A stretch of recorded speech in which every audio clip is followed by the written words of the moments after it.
नमस्कार दोस्तों। फाइनली वो दिन आ गया जहां पर ममता बनर्जी यानी कि ममता बानो झुकेगी और वो सारी बातें मानेगी जो सेंट्रल गवर्नमेंट उसे पिछले 10 साल से बोल रही है। ममता बनर्जी की साड़ी में जब आग लगने की बारी आई तो उसने झुकना पसंद किया मोदी जी के सामने। क्यों?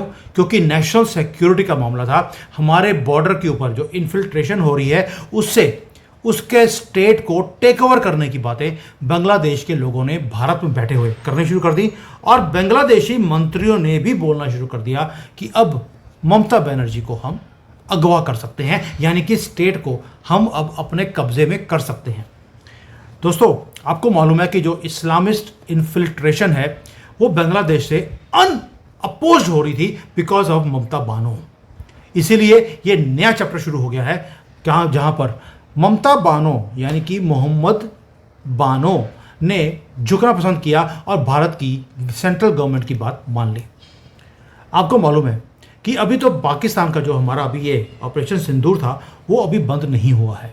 वहाँ के जो टेरर कैंप्स हैं उसको हमने तबाह कर दिया, लेकिन पाकिस्तानियत को अभी तबाह करना बाकी है, उसके ऊपर काम चल रहा है, वर्क इन प्रोग्रेस है। ऑपरेशन सिंदूर बंद नहीं हुआ तो दूसरी तरफ से ISI ने एक और थ्रेट वो खड़ा कर दिया जिसका नाम है बांग्लादेश। रेडिकल इस्लामिस्ट ग्रुप्स को ओपनली उन्होंने बोलना शुरू कर दिया है कि अब हम भारत में इन्फिल्ट्रेट भी करेंगे थ्रू वेस्ट बंगाल। और पहले बोलते थे कि जो 7 सिस्टर्स हैं हमारी, यानी कि नॉर्थ ईस्ट के जितने भी स्टेट्स हैं उसको हम अपने कब्जे में करेंगे। अब उसका ख्वाब तो देखना इन्होंने बंद कर दिया। अब इन्होंने बोलना शुरू कर दिया कि हम जो 7 डिस्ट्रिक्ट लगते हैं वेस्ट बंगाल के बॉर्डर के साथ, हम पहले उसको टेक ओवर करेंगे और उसको बांग्लादेश बनाएंगे। Yes, they are declaring they will convert this into Bangladesh. और यहीं पर शॉकिंग ट्विस्ट आता है कि जब उन्होंने ओपनली ये बातें बोलनी शुरू करी हैं तो ममता बनर्जी ने वेस्ट बंगाल की जो गवर्नमेंट है उन्होंने घुटनों पे आना पसंद किया, सरेंडर किया है मोदी जी के सामने, क्योंकि नेशनल सिक्योरिटी की डिमांड थी कि आपको पीछे हटना पड़ेगा, let the central forces take over.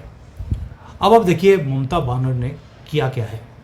जैसे ही जमातुल मुजाहिदीन बांग्लादेश की तरफ से भारत के अंदर इन्फिल्ट्रेट करने का प्लान बनाया और उन्होंने बोला कि हम जो स्लीपर सेल्स हैं कुछ डिस्ट्रिक्ट्स के अंदर, जिसको माइनॉरिटी सेंसिटिव यानी कि मुसलमान सेंसिटिव डिस्ट्रिक्ट्स हैं बंगाल के, जो बॉर्डर के साथ लगते हैं बांग्लादेश के बॉर्डर के साथ, जैसे मालदा है, मुर्शिदाबाद है, नादिया है, दिनाजपुर है, ये सारे वो एरियाज़ हैं जो बहुत ज़्यादा डेंजरस हैं, परगनास है, ये एरियाज़ वहाँ पर हैं जहाँ पर मुसलमानों की पॉपुलेशन अब अनअपोज्डली इंक्रीज हो गई है और सारे के सारे वहाँ पर बांग्लादेशी हैं। अब इन्होंने उसके अंदर एक डिस्ट्रिक्ट को और जोड़ लिया, उसका नाम था बीरभूम। जैसे ही ये जोड़ा है, ये नॉर्थ बॉर्डर का एक डिस्ट्रिक्ट है, ये भी अंडर रेडार आ गया है बांग्लादेशियों के। उसके बाद ममता बनर्जी के कान खड़े हो गए, ये क्या हो रहा है, क्योंकि जो बीरभूम है ये वो एरिया है जो नॉर्थ और साउथ के बंगाल को ये कनेक्ट करता है। एक स्ट्रेटेजिक कॉरिडोर है, जैसे चिकन नेक है वैसा ये कॉरिडोर है, और इसी एरिया में क्योस क्रिएट करने की कोशिश की जा रही है बांग्लादेशियों की तरफ से। प्लान सिंपल है कि भाई आहिस्ता आहिस्ता इस एरियाज में अपने नंबर्स को इंक्रीज किया जाए और वहाँ पर हिंदू मुसलमानों के बीच में कम्युनल राइट्स को करवाया जाए और इस एरिया का जो सोशो कल्चरल फॉल्ट लाइंस है उसको यूज़ किया जाए जैसे कश्मीर में किया था। और फिर 89-90 में जैसे सारे हिंदुओं को भगा दिया गया, यहाँ से भी जो बचे कुचे हिंदू हैं उनको या तो काट दिया जाए या अगवा कर कर बांग्लादेश लेके जाया जाए या भागने के लिए मजबूर किया जाए। दोस्तों, अब जो वॉर है वो अब बॉर्डर्स के उस पार नहीं, हमारे देश के गलियों में अब वो आ चुका है, हमारे घरों में पहुँच चुका है। और हमने अभी तक चुप्पी साधी हुई थी। आपने बड़ी बार बोला कि वेस्ट बंगाल में मोदी जी कुछ करते क्यों नहीं है, क्योंकि हमारा फेडरल सिस्टम है जहां पर सेंट्रल गवर्नमेंट इंटरफेयर नहीं कर सकती स्टेट के मामले में। अभी आपने देखा कि अमेरिका में आग लगी पड़ी है लॉस एंजलिस में, वहाँ पर जो स्टेट गवर्नमेंट है लॉस एंजलिस की, ये जिसको कैलिफोर्निया बोलते हैं, कैलिफोर्निया में वो सेंट्रल फोर्सेस को आने नहीं देते। लेकिन जब डोनाल्ड ट्रंप ने देखा कि यहाँ पर सिचुएशन आउट ऑफ कंट्रोल हो रही है, उन्होंने अपनी सेंट्रल फोर्सेस भेज दी और लोगों ने बोला कि ये तो हमारा जो फेडरल सिस्टम है उसको तोड़ दिया। मोदी जी ऐसा कोई काम नहीं करते। वो बार बार बानो को बोलते रहे, ममता बानो को, कि भाई तू मुसलमान बन चुकी है, कलमा पढ़ चुकी है, हो सकता है कि हलाला भी हो गया हो। लोगों ने कई बार लिखा यहाँ पर कि सर ममता बानो का हलाला हो चुका है, इसलिए आप इसके बारे में कुछ मत बोला कीजिए। मैंने भी बोला नहीं, लेकिन मोदी जी ने अपना सिस्टम देखते हुए फेडरल का, हमने बार बार एक बोला उनको कि भाई इंटेलिजेंस की रिपोर्ट आ रही है कि वेस्ट बंगाल के अंदर ये सारे काम हो रहे हैं। आज जाकर ममता बानो जागी है। और ये काम हुआ क्यों? क्योंकि जो हमारे इंटेलिजेंस के लोग हैं उन्होंने वेस्ट बंगाल की पुलिस के साथ मिलकर अरेस्ट किए कुछ लोगों के। एक तो बीरभूम के अंदर बंदे पकड़े गए, एक जो हमारा साउथ परगनास एरिया है वहाँ पर हमने लोगों को पकड़ा, और उनको जब थोड़ा सा आपको मालूम है ट्रीटमेंट देना पड़ा तो उन्होंने कुछ कन्फेशंस करे हैं हमारे सामने। ये लोग बोलते हैं कि भाई हम आईएसआई के साथ लिंक्ड हैं, जो टेररिस्ट ऑर्गेनाइजेशंस हैं बंगाल के अंदर और पाकिस्तान के अंदर, उनके साथ भी लिंक्ड है। और हमें मकसद हमारा एक ही है, या जो काम हमें दिया गया है वो ये है कि एक तो इस एरिया में अपने नंबर्स को बढ़ाओ, कम्युनल राइट्स करवाओ, और दूसरा जो भारत का चिकन नेक कॉरिडोर है उसे काटना है। ये सबसे बड़ा शॉकर था हमारी इंटेलिजेंस एजेंसीज के लिए। और ममता बानो को वो सारी रिपोर्ट रख दी गई कि this is what they are planning, do you want to do this, कि तुम्हारा स्टेट तुम्हारे हाथों से निकल जाए। और वही ममता बानो जो इतने सालों से ब्लॉक कर रही थी कि नेशनल सिक्योरिटी के नाम पर हम बोलते थे कि फेंसिंग करनी है, ममता बानो हो जाती थी नहीं, हम तो करने नहीं देंगे, हम तो सारी बाजुएं खोल कर मैं सारे मुसलमानों को हक करूंगी। और जैसे ही हक करना शुरू किया तो उसको लगा कुछ छेड़छाड़ हो रही है उसके साथ। वहीं पर she has finally given up. First time in years West Bengal government ने ट्रांसफ़र किया है, 350 एकड़ जगह दे दिया है बीएसएफ को कि आपको फेंसिंग करनी है, आप फेंसिंग कर सकते हैं। जो अब तक रोक रही थी अब झुक गई है। लेकिन ये सारा कुछ हुआ क्यों, और ये इतना बड़ा है क्यों हुआ वो मैंने बता दिया। लेकिन ये इतनी बड़ी न्यूज़ क्यों है दोस्तों? ये सिर्फ लैंड की बात नहीं है कि हमें 350 एकड़ जगह हमें बॉर्डर के ऊपर मिली है, सेंसिटिव डिस्ट्रिक्ट्स के अंदर। ये भारत की डिफेंस की एक लाइन है। पाकिस्तान के साथ हमने फेंसिंग करी, वहाँ से इन्फिल्ट्रेशन बहुत कम हो गया। कश्मीर के कुछ एरियाज़ हैं जहाँ पर हमने फेंसिंग नहीं करी, वहीं से ये कॉकरोचों की तरह हमारे कंट्री में आते हैं, गटर्स में से। तभी कॉकरोच बोलते हैं लोग इनको कि सर ये कॉकरोच हैं, ये गटर में से निकल के आते हैं। वही बांग्लादेशी भी करते हैं। और सेंट्रल जो गवर्नमेंट है वो ममता बानो को इतनी देर से बोल रही थी टू अलाउ फेंसिंग, लेकिन क्या करें, मुसलमानों का तुष्टीकरण करना था तो उसके चक्कर में फेंसिंग करने नहीं दी। लेकिन जब अब वहाँ के जो ऑर्गेनाइजेशंस हैं, इस्लामिक ऑर्गेनाइजेशंस ने ओपनली थ्रेट करना शुरू कर दिया तो स्टेट गवर्नमेंट को उठना पड़ा। अब बंगाल की पुलिस, बीएसएफ और सीबीआई, ये तीनों ने मिलकर ये सारे ऑपरेशंस को किया। और जो बैटल है बॉर्डर बांग्लादेश के बंगाल के बॉर्डर के ऊपर, वो ऑफिशियली शुरू हो चुका है, जब सीबीआई, हमारी एनआईए और लोकल पुलिस सारी मिलकर इसके ऊपर काम कर रही है।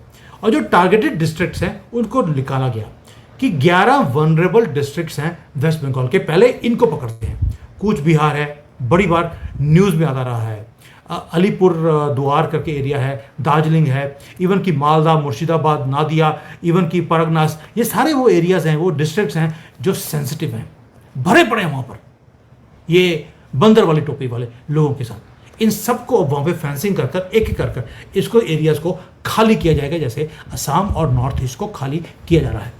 ये ओपन गेटवेज थे टेरर मॉड्यूल्स के लिए, स्मगलिंग नेटवर्क्स के लिए, इवन की इलीगल माइग्रेंट्स को लेके आना और ह्यूमन ट्रैफिकिंग करने का काम इन डिस्ट्रिक्ट से किया जाता था।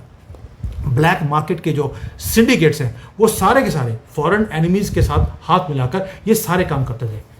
लेकिन आंखें तब खुली जब इस्लामिस्ट ने डिक्लेयर कर दिया वॉर ऑन कोलकाता, और कोलकाता में ममता बानो खुद बैठी है। इस्लामिस्ट जो प्रीचर हैं बांग्लादेश में, उसका नाम है मौलाना अब्दुल फारूकी। उन्होंने एक यूट्यूब के ऊपर वीडियो बना दिया कि हम 11 मिनट का वीडियो है, उसमें उन्होंने बोला है कि कलकत्ता को हम जब चाहें तब हम टेक ओवर कर सकते हैं और पूरे वेस्ट बंगाल को हम बांग्लादेश बना सकते हैं। ये जैसे ही ममता बानो को ये चीज़ें भी दिखाई गई, प्लस जो 3 वो उग्रवादी पकड़े गए थे जिन्होंने सारे अपने प्लान्स को उजागर किया है, तो ममता बानो को पता लग गया अब वो अपने आप को नहीं बचा सकती हैं। भारत की सॉवरेनिटी का मामला है, मुझे झुकना पड़ेगा। ऊपर से एक काम और हो गया, जो कहते हैं ना कि भगवान जब देता है तो अकल देने के लिए बार बार मार मारता है आपको। तो तीसरी मार एक और पड़ी, वो है बांग्लादेश की गवर्नमेंट। बांग्लादेश की गवर्नमेंट ने एक स्टेटमेंट दिया। उनका अपना होम मिनिस्टर जिसका नाम है जहांगीर आलम, उन्होंने बोल दिया कि फेंसिंग जो भारत कर रहा है हम इसको एक्सेप्ट नहीं करते, और कोई भी बॉर्डर के ऊपर हमारा जो एग्रीमेंट था भारत के साथ हम उसे एक्सेप्ट नहीं करते, ना ही हम फॉलो करेंगे। हमें अगर अपने बॉर्डर को इंक्रीज करना है, वेस्ट बंगाल के एरिया को अपने अंदर लेना है, तो हम लेकर रहेंगे। We do not care what Indian government is thinking. इसके बाद तो जैसे पहले बोला मैंने आपको, सोने पे सुहागा ममता बानो को जगाने के लिए ये सारे काम बहुत ज़्यादा कील उसकी कवर में कॉफिन में लगते गए कि अब उसको सांस आना मुश्किल हो गया था। दोस्तों, बांग्लादेश की जो जिहादी गवर्नमेंट है ओपनली डिफाई कर रही है इंटरनेशनल नॉर्म्स को, और ये इसलिए हो रहा था क्योंकि वेस्ट बंगाल के अंदर एक वीक निकम्मी गवर्नमेंट बैठी थी मोहम्मद ममता बानो की। और फाइनली इतने सालों के बाद सेंटर और स्टेट दोनों एक पेज पे हैं, दोनों ने इकट्ठे मिलकर काम करने की प्लानिंग बना ली है। फर्स्ट टाइम सेंट्रल गवर्नमेंट और वेस्ट बंगाल की गवर्नमेंट ने बोला है कि भाई मिलकर बॉर्डर को सिक्योर करते हैं, और ये मेजर विक्ट्री है इंडियन फेडरलिज्म की। हमने कोई नॉर्म्स को नहीं तोड़ा, हम वहां पर जाकर इमरजेंसी लगा सकते थे, लेकिन मोदी जी ने वो कोई भी ऐसा काम नहीं किया। लेकिन जो क्रॉस बॉर्डर टेररिज्म था उसको कंट्रोल करने के लिए हमने ममता बानो को मना लिया है, और इसका इकोनॉमिक बेनिफिट भी वेस्ट बंगाल को होने वाला है। आपको मालूम है, ये बॉर्डर है जब खुला होता है तो वहाँ से इलीगल सामान, ये चाइना का सामान आता है बांग्लादेश में, और बांग्लादेश से माल आता है सारा का सारा वेस्ट बंगाल में। भाई चाइना टाउन खुला हुआ है वेस्ट बंगाल में, और वहाँ पर चाइनीज़ का पूरा सामान आपको बिल्कुल सस्ते दामों में मिल जाता है। कहाँ से आता है वो? ऑफिशियली तो आ नहीं सकता, वो सारा बांग्लादेश के रूट से आता है। वहाँ से weapons, drugs, counterfeit currency, even human trafficking and Chinese cheap माल जो भारत में बैंड है वो आपको वेस्ट बंगाल में मिल जाता है। और ये सारा इसलिए हो रहा था क्योंकि बॉर्डर की फेंसिंग ममता बानो ने करने ही नहीं दी। दोस्तों, अब ये सारा काम रुकेगा क्योंकि हमारी जो इकोनॉमी है उस एरिया की वो हर्ट हो रही थी, और इस एरिया को पूरा डिस्टेबलाइज कर दिया था ममता बानो ने बांग्लादेशी कॉकरोचों के साथ मिलकर। ये कॉकरोच वर्ड लोग बोलते हैं, मुझे बड़ी खुशी होती है, आई डोंट नो व्हाई। लेकिन दोस्तों, मोदी जी की स्ट्रैटेजी जो फाइनली वो ये थी कि वहाँ पर फेंसिंग होनी चाहिए स्टेट गवर्नमेंट के साथ मिलकर, और वो हो गया है। और ये सिर्फ बॉर्डर वॉल की बात नहीं है, ये एक स्ट्रेटेजिक डॉक्ट्राइन है मोदी जी का कि नेशन फर्स्ट है, लेकिन मुझे अपने फेडरल सिस्टम को भी बचा के चलना है क्योंकि आज मेरी गवर्नमेंट है। अगर मैंने कोई गलत काम किया और कल को गलती से कांग्रेस की गवर्नमेंट आ गई तो वो इसी नॉर्म्स को कि ये मोदी जी ने भी किया था तो हम भी करेंगे, उस नाम पर वो एक एक स्टेट में गवर्नमेंट को गिरवाएंगे। इसलिए मोदी जी आज के लिए नहीं, कल को फ्यूचर के लिए वो काम कर रहे हैं। इवन अगर वो स्टबर्न गवर्नमेंट हो बांग्लादेश की, उसके रास्ते में आए, उसको कैसे बनाना है थोड़ा टाइम लगेगा, लेकिन बनाकर छोड़ा। और ममता बनर्जी ने भी अब रियलाइज़ कर दिया कि नेशनल सिक्योरिटी उसकी अपने पॉलिटिकल कॉम्प्रोमाइज़ के सामने बहुत बड़ी है। National security is first, political compromise is secondary. So दोस्तों, क्या आपको लगता है कि फाइनली भारत वेकअप कर गया है? लॉन्ग ओवर ड्यू था, आपकी बहुत देर से रिक्वेस्ट थी कि मोदी जी वहाँ पर इमरजेंसी लगाते क्यों नहीं है, मैंने उसको कवर कर लिया। और आज ममता बानो को यू टर्न करना पड़ा। क्या ये अच्छे दिन की निशानी है, या सिर्फ एक पॉलिटिकल प्रेशर के लिए उसने बोल दिया कि फेंसिंग कर लो, कोई बात नहीं, टनल तो मैं बनवाई ही दूंगी और इन सबको यहाँ पे आने की परमिशन भी मैं देती रहूँगी। व्हाट डू यू थिंक कि ममता बानो को जब उसने हक किया इन मुसलमानों को, क्या उसके साथ छेड़छाड़ की गई है इसलिए आज वो मानी है, या उसको वाकई में अकल आ गई है कि उसके हाथ से उसका स्टेट निकल जाएगा एंड शी अपने भतीजे को जो बनाना चाहती है सीएम वहाँ का, वो नहीं बन पाएगा? क्या उसके डर में ये काम किया है, या वाकई में मोदी जी ने जो सारी फाइलें इस ममता बानो के सामने रखी हैं, दिस इज़ द रियलिटी जो बांग्लादेश तुम्हारे साथ करने वाला है? Are you ready for it? उस प्रेशर में आकर ममता बानो ने ये यू टर्न लिया है। अपने कमेंट्स में डाल देना। And what is going to happen now, that is also important, क्योंकि कई लोगों ने मुझे बोला और सुमित जी इलेक्शन आएंगे तो ममता बानो ही जीतेगी। आपको लगता है कि ममता बानो को मोदी जी इतनी आसानी से जीतने देंगे? बॉर्डर के ऊपर वॉल बन गई है, जो आप बोल रहे थे नहीं बनेगी, अब बीजेपी आपको वेस्ट बंगाल में जीतती हुई भी दिखाई देगी। Wait and watch. Thank you. जय हिंद, वंदे मातरम।